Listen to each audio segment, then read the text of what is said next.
Oke, Assalamualaikum warahmatullahi wabarakatuh. Selamat sore semuanya. Waalaikumsalam warahmatullahi wabarakatuh. Waalaikumsalam. Ya, jadi pertemuan kali ini cukup spesial ya. Kita percepat yang harusnya jam 8, percepat jadi jam 4 itu pun lambat ya. Lambat hampir 30 menit ini. Nah, kita masuk ke pembahasan terakhir di basic ya. Pembahasan terakhir di basic, bukan di smart money konsep secara keseluruhan, tapi di basic. Nah, dan untuk basic ini yang terakhir konfirmasi entry yaitu flip entry model. Flip entry model. Mitigasi udah, choke entry udah, sekarang flip entry model. Dan untuk teman-teman mungkin yang baru masuk, yang baru join dan ketinggalan, nggak apa-apa, santai aja. Record semua pertemuan dari yang pertama itu ada semua. Jadi teman-teman bisa tonton ulang atau bahkan teman-teman yang mungkin tidak bisa mengikuti pas hari kelas itu ada juga recordnya. Silahkan ditonton ulang. Santai aja belajarnya, nggak usah harus ngejar yang sekarang. Misalnya yang sekarang udah sampai konfirmasi entry dan teman-teman baru masuk, baru sampai mereka struktur, langsung buru-buru harus sampai ke konfirmasi entry. Nggak perlu seperti itu. Pelan-pelan saja ya. Sesuaikan temponya dengan dengan kemampuan kita masing-masing. Karena belajar itu fokus aja ya, nggak usah tengok kiri kanan, fokus aja ke diri masing-masing. Dan juga akses juga kan lifetime, jadi santai aja. Meskipun teman-teman masih di basic, masih di markas struktur dan pembelajaran sudah sampai konfirmasi entry, saya nggak akan tinggalkan juga. Tetap akan saya bahas juga kalau teman-teman tetap bertanya tentang markas struktur, meskipun pembahasan sudah sampai konfirmasi entry, tetap akan saya jawab juga. Oke, mungkin langsung saja ya. Flip entry model. Nah, flip entry model, kalau teman-teman sudah paham konsep chalk entry model, ini akan mudah untuk memahami flip entry ya. Flip entry.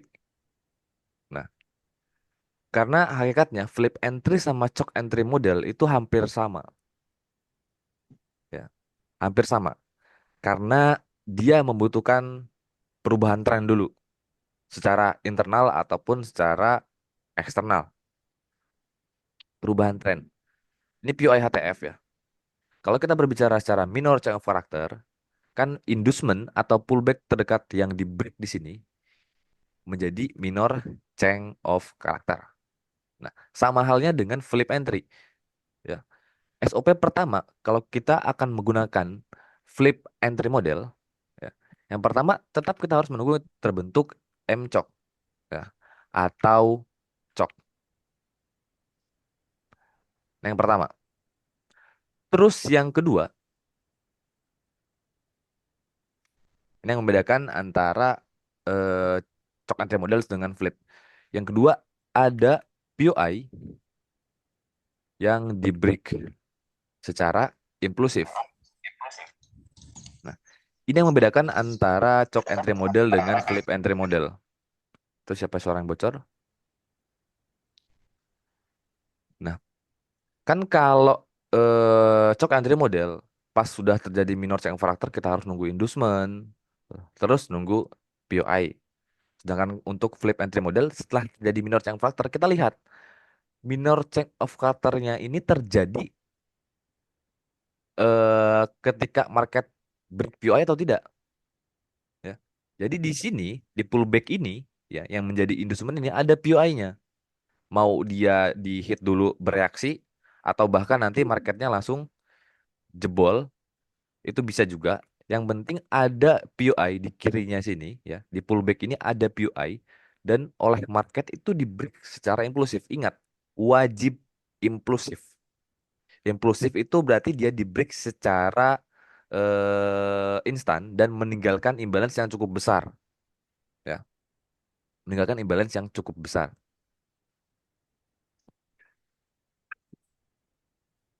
Oke. Nah, jadi ketika sudah terjadi seperti ini ya, ada pullback terdekat dan ada POI-nya di break secara impulsif membentuk minor change of character. Sekarang kita bisa menentukan POI ya. Teman-teman bisa menggunakan POI terdekat. Pakai POI terdekat. Nah, untuk flip entry model karena di sini ada POI yang di break secara impulsif, teman-teman nggak perlu nunggu inducement, ya. Teman-teman nggak perlu nunggu inducement. Kan kalau minor change of character kita harus nunggu inducement. Sedangkan untuk flip entry model kita bisa tanpa inducement. Jadi nanti di sini misal ada dua cara pengambilan POI ketika flip entry model. Teman-teman bisa langsung tarik di sini, ya. Jadi POI yang di sini itu di break spell impulsif, teman-teman bisa langsung enter di sini.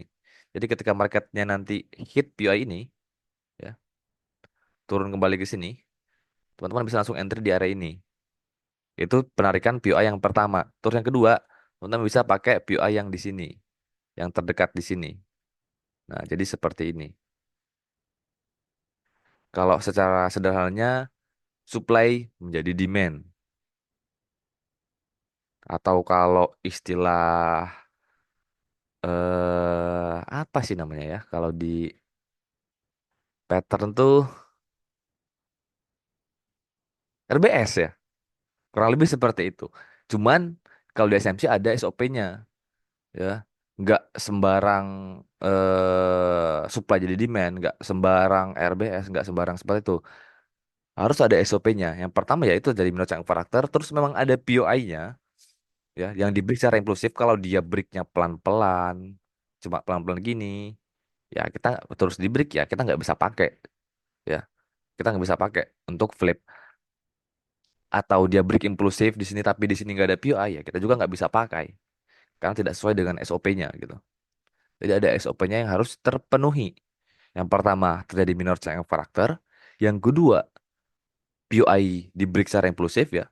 POI yang berlawanan arahnya itu di break secara impulsif, terus kita bisa pakai POI terdekat, bisa langsung transfer seperti ini, ya. Supply menjadi demand, atau teman-teman ambil POI yang terdekatnya di sini, ya.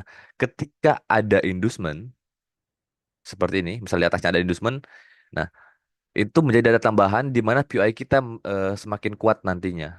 POI kita di sini semakin kuat datanya nanti. Tapi meskipun tidak ada inducement, teman-teman bisa menggunakan ini sebagai POI. Nah, kan tadi ada dua cara kita penarikan POI-nya atau pengambilan POI-nya, kan ada dua cara, ya. Bisa tarik seperti ini dengan yang ini. Yang jadi pertanyaan, penentuan stop loss-nya seperti apa? Karena dari dua cara pengambilan POI ini, penentuan stop loss itu akan berbeda juga. Jadi ketika teman-teman pengambilan POI-nya langsung tarik seperti ini dan entry di sini, stop loss idealnya itu sampai ke bawah, sampai ke low ini, ya. Stop loss idealnya sampai ke sana, sampai ke low ini. Kalau teman-teman menggunakan flip yang seperti ini, bisa juga teman-teman seperti ini, cuma rawan, ya. Rawan di sweep, ya. Jadi untuk pengambilan POI yang langsung tarik seperti ini, teman-teman stop loss idealnya itu sampai ke bawah, sampai ke low. Nah, dan untuk pengambilan POI yang kedua, misal teman-teman ambilnya seperti ini, ya. Stop lossnya itu nggak perlu sampai ke low, nggak perlu sampai ke low ini, cukup sampai ke low POI-nya sini juga sudah bisa. Nah, jadi itu yang membedakan pengambilan POI-nya antara pengambilan POI satu tadi dengan pengambilan POI yang kedua yang sekarang ini.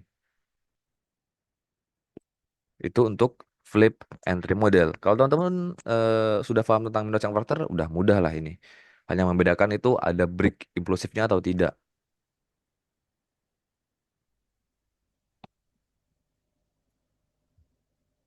Oke, saya lanjut ya. eh Mungkin saya langsung praktekkan aja di market, ya, biar nggak kebanyakan ngebicit. Nah, contoh yang ini aja nih. Oh ya, di POI ini, ya, yang saya enter di sini.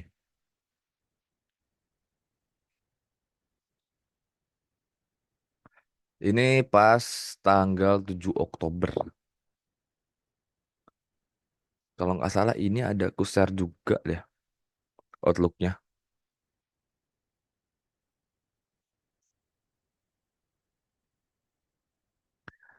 Nah, ini POI, ya. Saya menggunakan internal structure di sini lalu. Ada POI M5. belas. Nah, secara M3 dia seperti ini. Oke, saya coba hapus dulu biar teman-teman enak.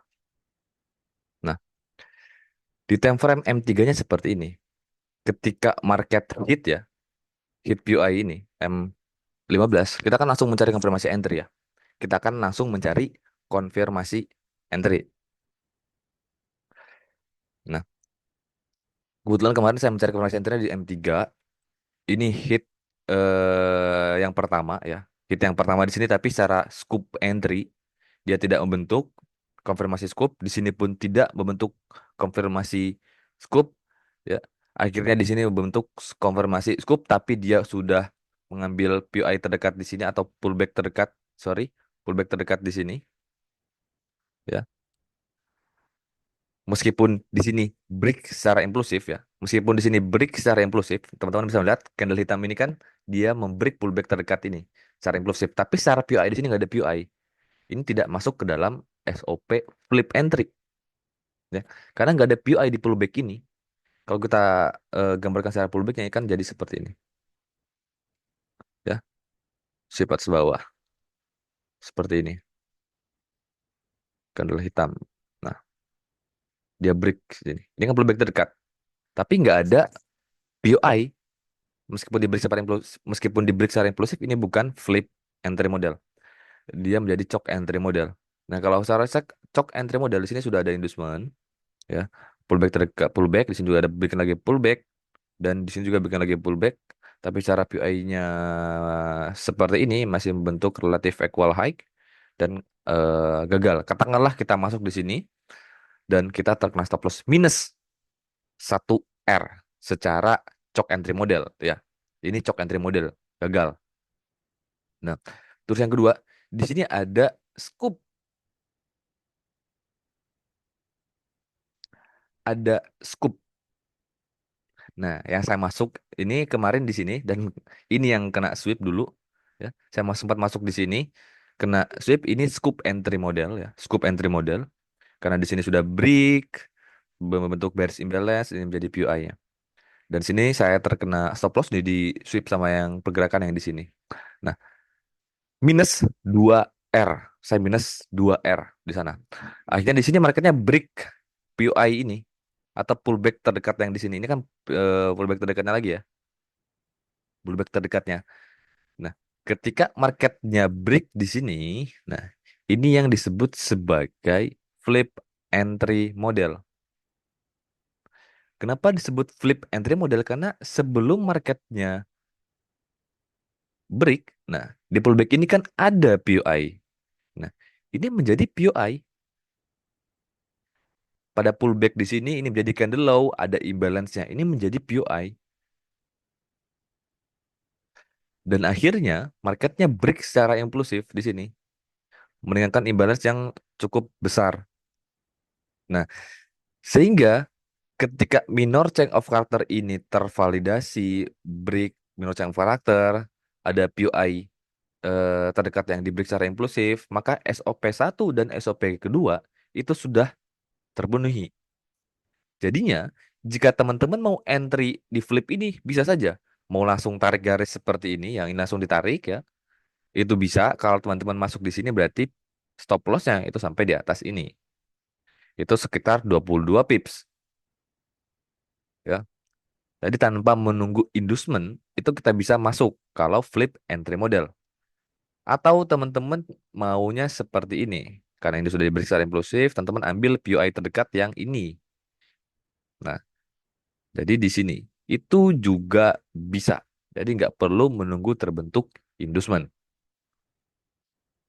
Nah, di sini marketnya hit entryan ya.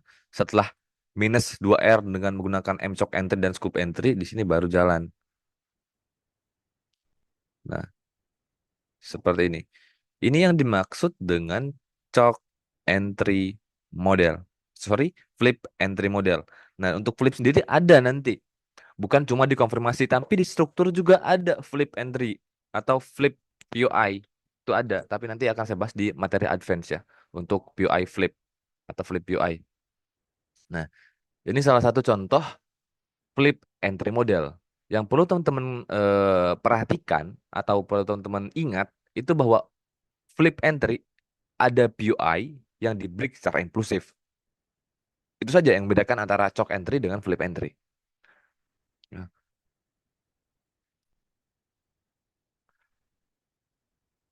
Terus ada contoh juga yang kedua. Nah, di sini juga saya entry di yang ini, ya. Di sini juga ada flip entry model. Teman-teman bisa lihat. Saya sempat enter di sini, tapi yang flip entry modelnya saya tidak sempat mantau. Tapi ada flip entry model di sini di PUI bearish ini. Ini kan PUI ekstrim secara M5 ya. Nah, saya coba hapus dulu di sini. Nah, ketika market hit PUI M5 ini, ya, nanti itu bisa saja teman-teman aplikasikan di time frame berapapun sesuai dengan pasangannya. Kan saya sudah bahas tentang time frame atau PUI dengan pasangannya.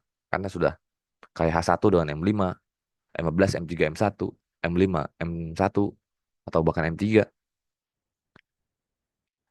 Nah, di sini ketika mereka hit PUI, teman-teman bisa melihat di sini terdapat scoop entry dan dia gagal yang di sini. Minus 1 R lagi. Oh iya, balik lagi ke tempat yang tadi ya. Kita tadi kan sempat minus 2 R. Teman-teman sempat minus 2 R dan TP maksimal sampai next boss sampai ke bawah itu di 19 R. Jadi dengan stop loss 2 kali minus 2 R bisa dapat 19 R. Ya, ya 19 tinggal dikurang 2 aja. Masih dapat, masih untung 17 R. Kalau teman-teman tidak partial. Jadi masih profit di sana. Nah, ini juga masih minus 1 R di sini ya. Katakanlah minus 1 R pakai scoop entry. Terus di sini ada pullback terdekat. Nah, ini kan menjadi bos ya. Di sini ada bos. Karena ini support bawah. Ini bos tervalidasi di sini. Ini menjadi pullback. Terus di pullback ini ada PUI unmitigated shadow. Di pullback ini ada PUI unmitigated shadow. Oke, dia hit unmitigated shadow-nya sempat bereaksi. Nah, sampai akhirnya dia break di sini. Sama juga dia membentuk imbalance yang lumayan cukup besar ya. Seperti ini. Dia break juga. Ini teman-teman bisa menggunakan flip entry model. Bisa seperti ini ya. Narik seperti ini atau teman-teman ambil POI terdekat itu ada di sini ya. Bisa kayak gini. Kalau enter di seperti ini berarti stop loss sampai ke atas. Sedangkan kalau teman-teman enter di sini, stop lossnya bisa sampai di sini. Gitu. Untuk saya pribadi lebih sering menggunakan POI yang ini ya. Karena kalau pakai POI yang langsung tarik ini stop lossnya masih lumayan besar gitu. Karena stop loss idealnya itu sampai ke atas, sampai ke sini. Jadi saya lebih nyaman kalau terjadi flip entry itu saya masuk di POI yang ini. Oke, di sini marketnya hanya hit yang di sini ya, POI yang ini. Jadi yang ke trigger hanya POI yang di sini. Aduh, yang ke trigger POI-nya yang di sini. Membentuk valid chain of character di sini secara M1. Nah, kemarin saya masuk itu pas marketnya sweep inducement. Oh, atau enggak di unmitigate, unmitigate kalau nggak salah, unmitigate ini. Saya masuk di sini lagi, di unmitigate shadow. Ini yang saya masukin yang kemarin.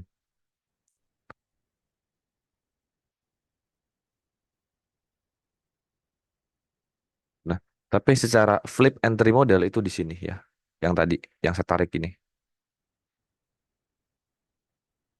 Oke, mungkin sampai di sini saja untuk materinya ya, untuk teorinya dan untuk pengaplikasian di marketnya.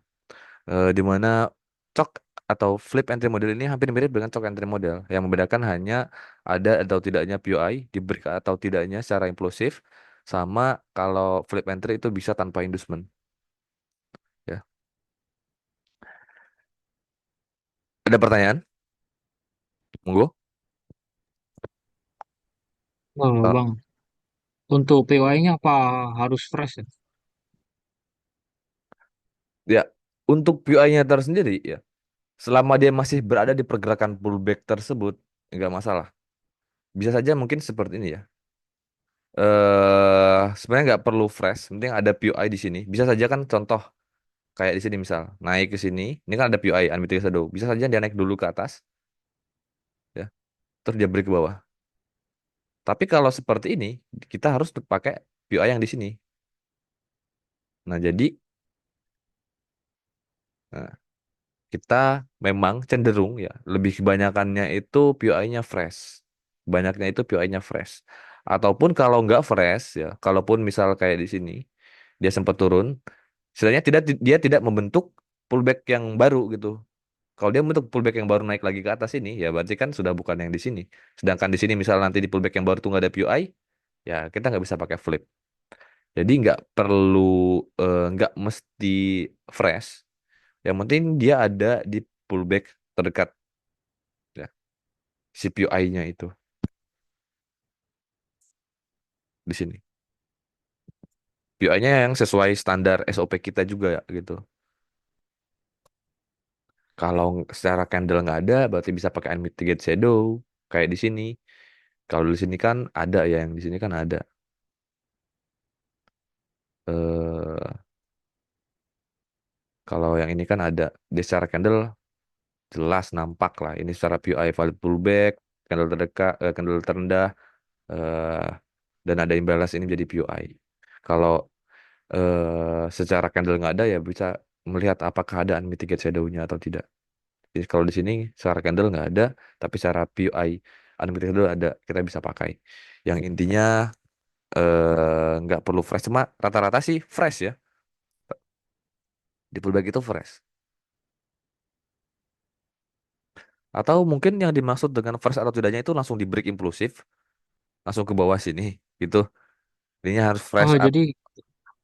jadi kayak misalkan ini kan POI-nya kan naik ya, Bang. Nah, itu ada satu candle lagi yang udah nge-touch gitu, baru naik ke atas. Ya, makanya itu tadi saya maksud kalau marketnya sudah nge-touch seperti ini ya, apa, menyentuh, naik sampai bikin pullback terbaru gitu. Enggak. Ya, Kalau dia bikin pullback terbaru kan berarti patokan kita bukan lagi POI yang di sini. Tapi kalau kalau misalkan nggak bikin pullback yang baru, ya nggak jadi masalah, internalnya, oh gitu. nggak masalah. Contoh kayak di sini ini kan udah disentuh nih sama candle hijau. Katakanlah belum, atau kan katakanlah sudah di sini. Kalau di sini belum ya. Biasanya sudah juga sebenarnya di tos naik habis itu dia break impulsif. Bisa juga. Atau bahkan ada juga market yang turun, naik, turun ke bawah, masih nge-sweep. Ya, jadi ini di sweep, si POI ini di sweep, tapi kita nunggu validasi breaknya kan ada di POI candle terendah ini. Pas di candle terendah ini dia break impulsif. Nah, itu juga bisa dikatakan sebagai flip gitu.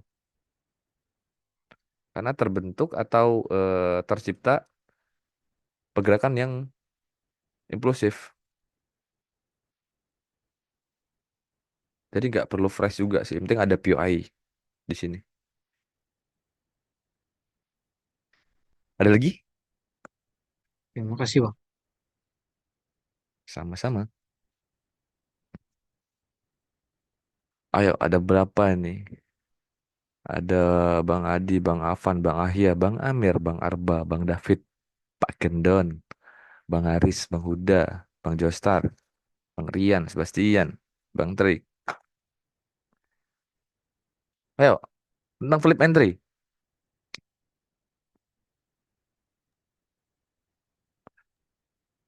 Halo Bang Gian, mau tanya Bang.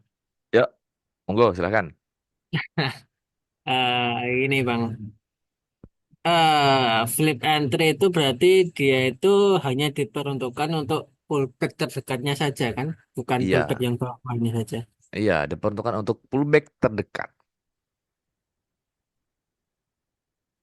pullback terdekat dan membentuk minor change of character. Nah, boleh kembali ke case-nya tadi, Bang. Ya, Yang mana? nah ini Sebelumnya, yang POI-nya itu yang bukan unmitigated. Nah, itu kan POI-nya itu kan nih bikin suatu gap kan. Maksudnya itu kan mm, break candle kan. mm. Nah sini, Kok break candle, break body, kok break candle. iya, candle kan body. Nah, itu kan break body kan. Nah, kalau semisal dia masih sweep-sweep itu berarti tetap nunggu break body gitu kan, Bang? Iya, ketentuan SOP-nya sesuai dengan standar kita, sesuai standar SOP kita. Contoh Oke. kayak di sini, ini valid pullback tapi high-nya nggak ada yang di break, dia masih sweep. Berarti kan di sini nggak ada POI, nggak ada kan? Karena dia tidak ada eh, break candle terendah di sini. Meskipun sini break secara impulsif, tapi di kirinya di pullback ini kan nggak ada POI Oke. yang sesuai standar SOP kita. Oke. Nah, itu Bang, bisa dijalanin lagi Bang candlenya Bang. eh yang bukan yang satunya berarti cash yang satunya. Itu kan bentar Bang. Itu kan dia kan gapnya itu terjun ke bawahnya itu kan jelas kan Bang, Ya, membentuk suatu gap itu. Kalau heeh. di cash yang kedua tadi Bang, Ya dia dua candle. gapnya itu yang mana Bang? Yang hijau ke hitam itu kah? Ya, jadi gini. Nah, Enggak, kita lihat enggak terlalu. kita lihat gapnya itu dari sini. Nah, Oke. kita lihat pada saat break. Berarti gapnya itu harus ngebreak dari ngebreak M-coknya gitu kan? Iya, ngebreak M-coknya. Oke. Oke, siap, siap, siap, siap.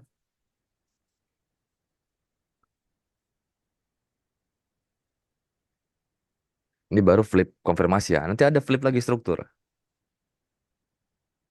Tapi kalau flip struktur, flip UI struktur itu nanti di materi advance. Ada lagi? Jadi kalau Ad- gini bang, jadi kalau semisal itu kan dia kan baru berapa kan itu satu dua tiga empat baru ngebreak kan. Mm-mm. Jadi jumlah candle-candlenya itu yang ngebreak itu nggak jadi masalah kan? Nggak jadi masalah. Ingat, balik lagi ke Oke. SOP-nya. Kita nggak ada melihat harus berapa candle, nggak ada. Yang kita lihat itu ketika breaknya impulsif atau tidak. Itu yang kita perlu Oke. perhatikan. Impulsif atau tidak. Terdapat imbalance atau tidak. Oke. Siap, Flip siap. flip entry ini memang termasuk jarang ya sebenarnya. Jarang terjadi di market. Itu bang, kalau aku pribadi itu mungkin dari itu bang, yang sweep atas bawah itu loh bang, yang aku sering ketemunya aja. Hmm. Ya, kalau itu kan kita anggap sebagai scoop. Itu kan enak nandanya. Ya.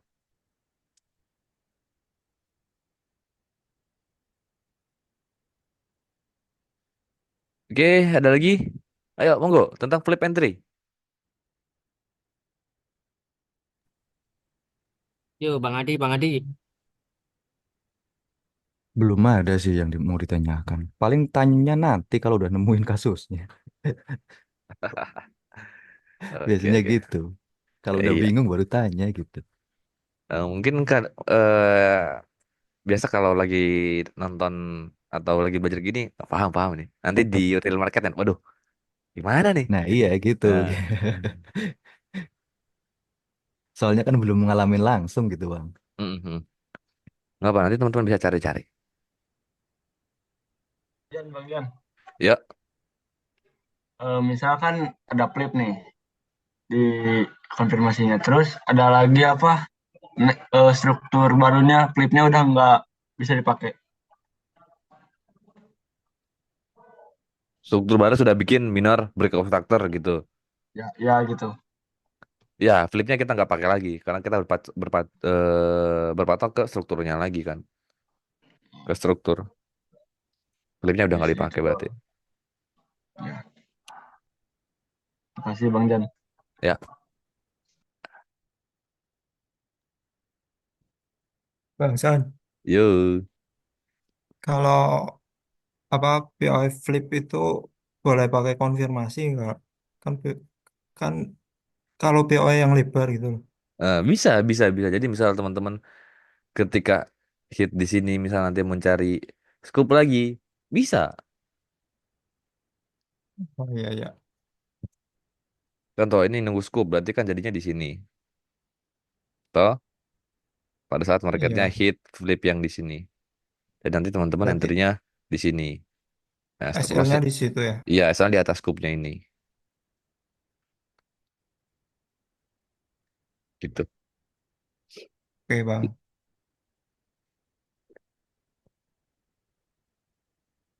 Perkara mencari konfirmasi dalam konfirmasi itu nanti bahasan lebih dalamnya itu di fractal entry sih. Tuh enak nanti. Bagaimana kita pakai konfirmasi time frame besar, terus ingin lebih kecil, itu kan ke time frame bawahnya harus seperti apa, SOP-nya seperti apa. Nah, nanti di fractal entry itu.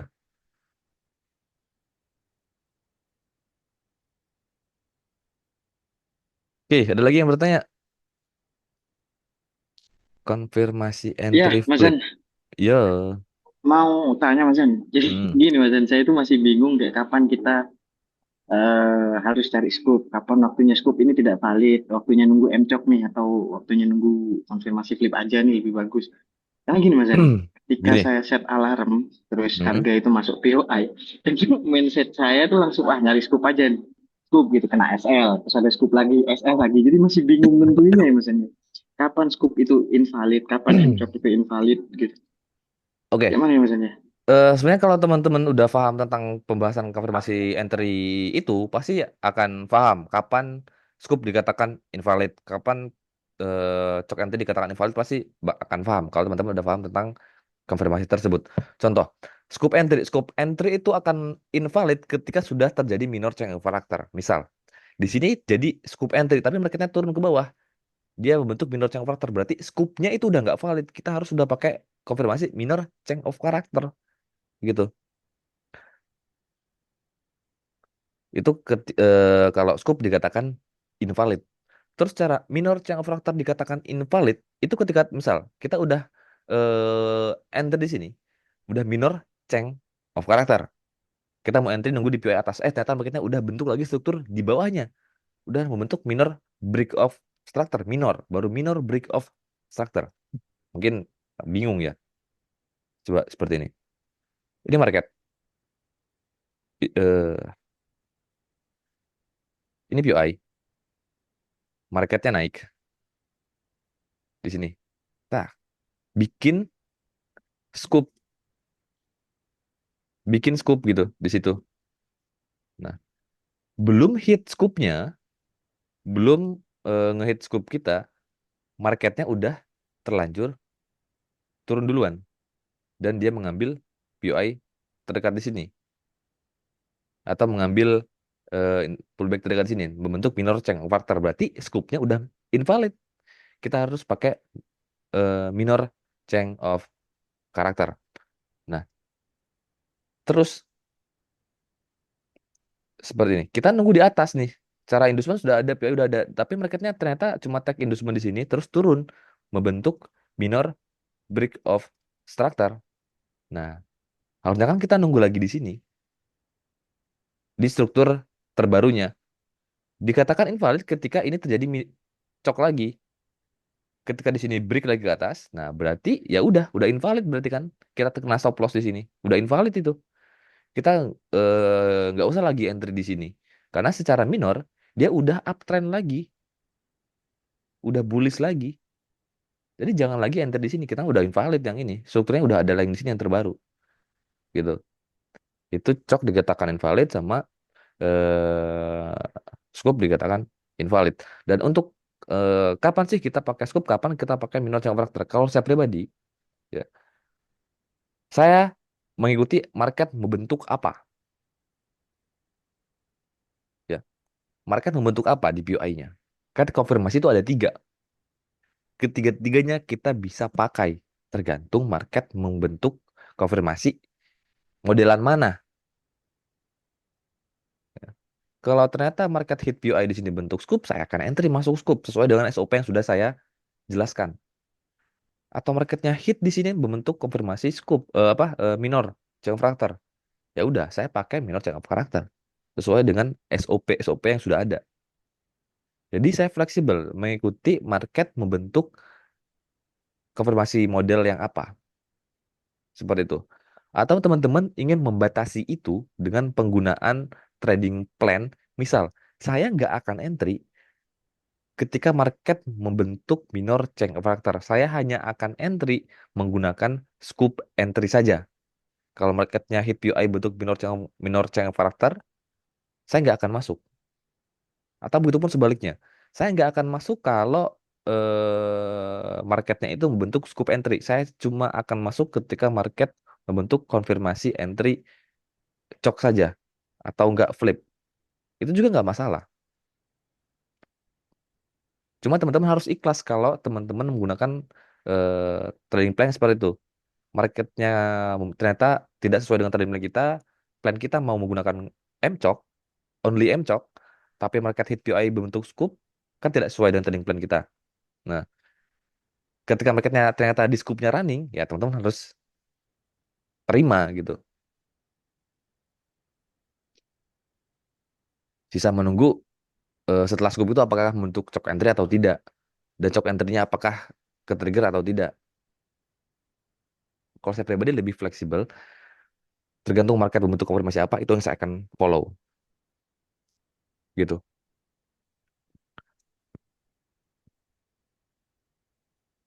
Dan untuk batas penggunaan konfirmasi entry, saya itu kan maksimal 3 kali di dalam satu POI. Jadi mungkin teman-teman biasa lihat juga, kadang sekali dulu kena stop loss saya, atau bahkan 2 kali dulu kena stop loss, atau bahkan tiga-tiganya kena stop loss juga ada. Kembali saya ingatkan, penggunaan konfirmasi entry ini 80% untuk memaksimalkan pendapatan risk reward kita. Jadi dengan menggunakan stop loss yang sekecil mungkin kita berharap mendapatkan reward yang besar. Meskipun secara win rate kecil, tapi secara reward itu besar, itu masih profitable. Dan itu yang saya gunakan sampai saat ini, sampai detik ini.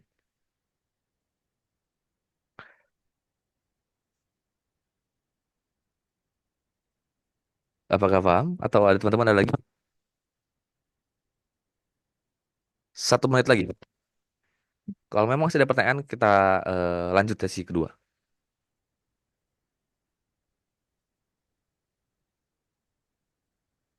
Oke, mungkin kita lanjut sesi 2 di anu aja ya. Di Discord saja ya. Halo, halo, bang, bang, bang, bang. Ya, 1 menit Eh, nggak akan cukup oh, ini. cukup, cukup kok.